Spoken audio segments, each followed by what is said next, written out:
আপনার নাম কি কাকা? আলিমুদ্দিন। আলিমুদ্দিন। কোথা থেকে আসছেন আপনি? বংশীনগর, মির্জাপুর থানা, মির্জাপুর, টাঙ্গাইল। টাঙ্গাইল। আচ্ছা, আপনি এইখানে এই যে 3 বছর আগে একবার আসছিলেন, কি সমস্যা নিয়ে আসছিলেন? সমস্যা লিভারের টিউমার। লিভারের টিউমার ছিল। তো লিভারের টিউমারটা কোন জায়গায় পরীক্ষা করে ধরা পড়ছিল? পরীক্ষা করছিলাম ঢাকা ধানমন্ডি। ঢাকা ধানমন্ডি। ওইখান থেকে ডাক্তারে কি বলছিল যে এটা অপারেশন করতে হবে বা আপনার ক্ষতি হয়ে যাবে, এরকম কিছু বলছিল? হ্যাঁ, বলছিল। কি বলছিল বাবা? লাগবে, যদি বাঁচতে পারো না বাঁচতে পারো। নাও বাঁচতে পারো। কতদিনের মধ্যে বলছে যে অপারেশন না করলে কতদিন বাঁচবেন বা এরকম?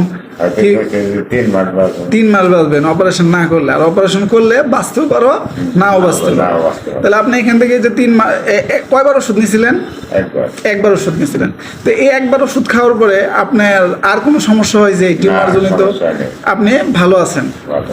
এবং কোনো সমস্যা নেই, আপনার আল্লাহর রহমতে খাওয়া দাওয়া সব কিছু আপনার ভালো, কিন্তু আপনি কিন্তু ভালো আছেন, কোনো সমস্যা নেই আল্লাহর রহমতে, কোনো টেনশন নেই, আল্লাহ আপনারা ভালো রাখছে, হ্যাঁ, সব যাক। কাজকাম সবই করা। সবই করতে পারতেছেন। তো ঠিক আছে, আপনি আমাদের জন্য দোয়া করবেন এবং আমরাও আপনার জন্য দোয়া করব যেন আপনি ভালো থাকেন এবং আমরাও যেন ভালো থাকতে পারি। ইনশাআল্লাহ। ঠিক আছে।